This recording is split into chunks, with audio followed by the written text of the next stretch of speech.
Hi, I'm Susan Kassen with Dallas Native Living, and I am going to give you the top 5 tips to get your house ready for sale. It is spring. I always get people asking me, what do I need to do to get my house ready for sale? So I'm gonna let you know what I tell my sellers when it's time to get this house listed on the market. Number 1, curb appeal.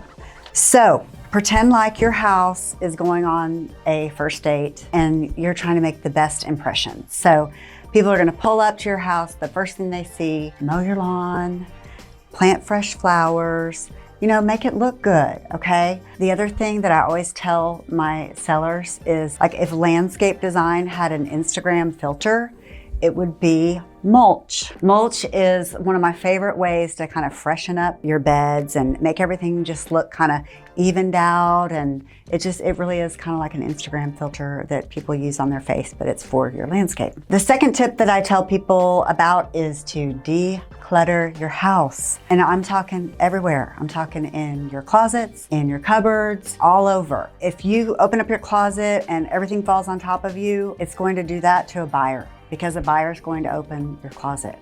And when they see everything's coming out like a clown car, then they're going to say, wow, these people must be moving because there's not enough closet space in this house. And so that might be a reason that they turn around and walk out. So you want to make everything look neat and tidy. The other thing is, whenever I'm showing a house and I see somebody has a very organized closet or cupboard, something like garage, the first thing I think is that person has all the receipts from all the repairs that they've had done to their house for the past 10 years or however long they've lived there, and they've been a good homeowner and they maintain their house, and this inspection is going to be a breeze. That's what I'm thinking as an agent when I'm showing a house that has been decluttered and organized. Number 3, one of the easiest things that you can do and the least expensive thing that you can do is clean your house.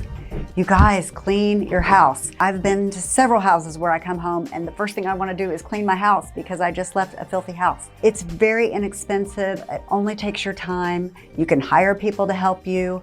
But when I'm showing houses and I see it's clean, I know that homeowner maintained their house. And plus, it just smells good.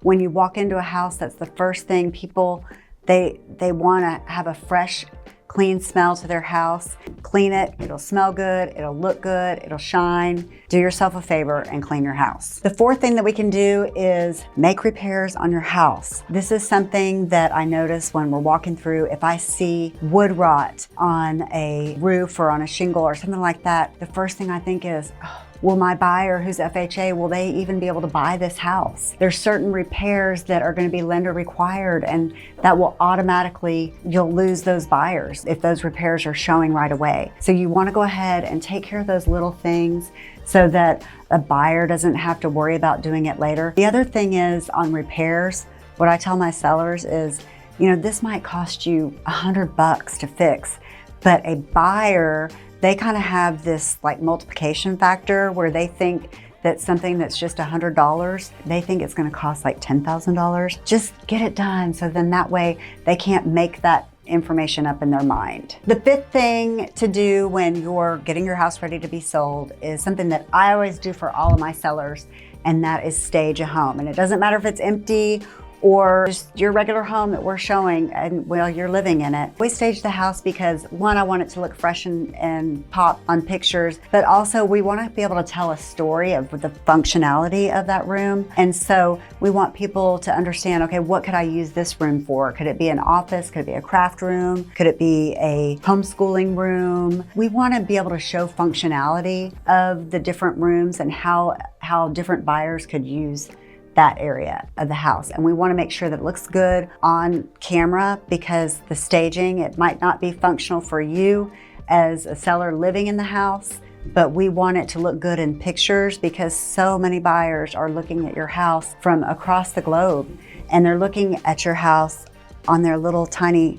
phone, and the picture looks this big. So you want to be able to make sure that the power of that picture is there, and staging helps us get there. So there you have it. Those are my top 5 tips for getting your house ready for the spring market. And I know this from experience. I've been a realtor for over 16 years in the Dallas-Fort Worth area. If you have any questions, don't hesitate to reach out, and thank you for watching this video.